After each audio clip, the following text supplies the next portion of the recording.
I have been fire for as long as I've been playing DC.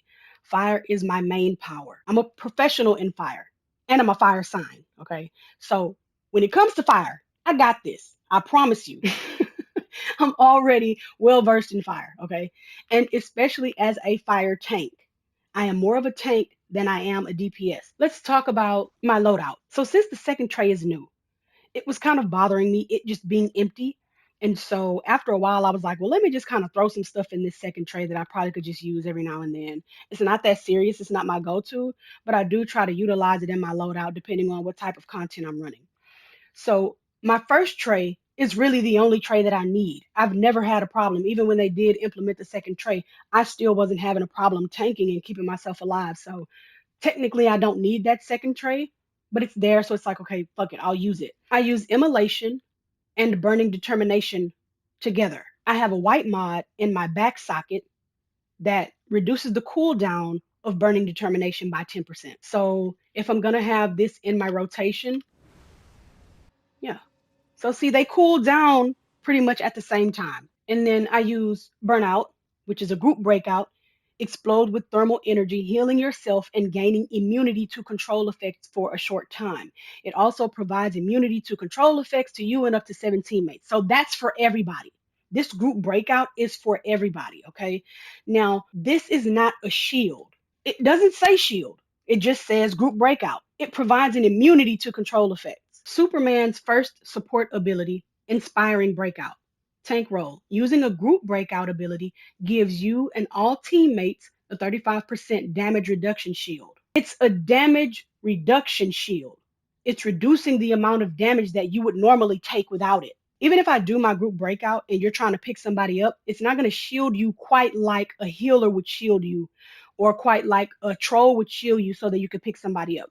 It's just going to reduce the damage. So if Catwoman jumps out and scratches you while you're trying to do a pickup, if I hit that group breakout and inspiring breakout triggers, it would just makes it so that you won't be one shot by Catwoman. You're just gonna take a little bit of damage, but you will be all right, and you could get back to picking somebody up. That's all that does. And then I use Life Shield. It's a pretty good shield.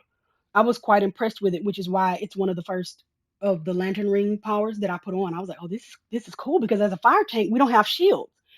We're self healing, and so yeah, I put that on. It's nice.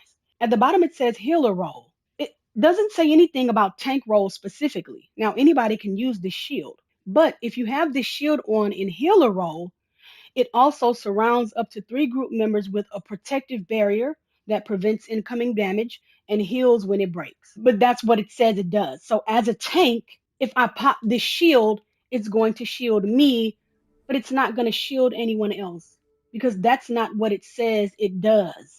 I've said before that with Beacon of Hope, I don't use it to heal anyone or myself. I use Beacon of Hope to heal my beasties. When I pull out my beasties and Nubia, I always hit this because when they're fighting, they be dying. And it's like, well, I don't need them to die. So I just put this down so that they can surround the boss and get them trapped. And yeah, it be healing them.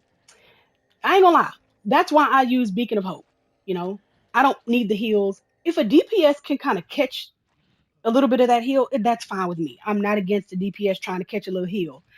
Especially if I see that the group is struggling, or if it's just, people in the group that's having a hard time, but they're trying. I'll put down Beacon of Hope. It's like, here you guys go, have this little heal. That's about all I can do for you. I don't use Beacon of Hope a lot, especially if I have a water melee DPS up my ass because it entices them to stay up my ass. And so I deliberately won't use Beacon of Hope when I have DPS like that because I don't want them up under me while I'm trying to tank. And so I just refrain from using it because if I put it down and they see it, they're going to sniff it out and then they'll have their fist up my ass. I don't like to tank like that. And so if I have like thirsty DPS that are just like right up under me and the boss, I won't even use that. But if I see that the DPS are like DPSing from a distance, I'll try to like bounce back and forth, put that shit down just to help them at a distance. Like, here go a little heal if y'all need it.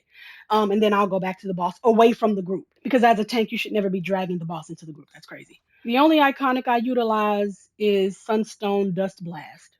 Grants you a shield, additionally provides immunity to control effects, and removes control debuffs for you and group members. So here we go again with the group breakout.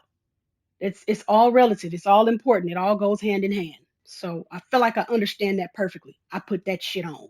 It's a safety precaution. When I go into any instance where there are a lot of ads or it's like a lot going on in the room, I use this because I know that it gives everybody an immunity for a short period of time. When I see shit getting sticky, that's when I use Sunstone because I know that a lot of DPS can't stand being hit, not even once. As soon as the boss looks their way, they're immediately on their knees.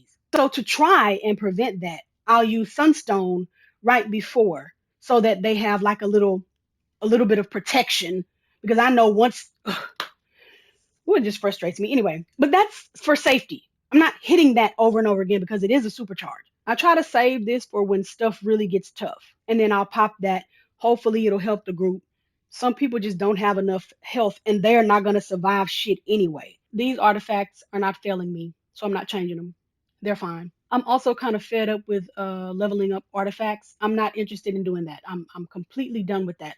Unless they come out with a really good tank artifact, I'm good with the ones that I got. It's too much of a headache leveling up an artifact. I'm so over it. It's yeah, I'm good.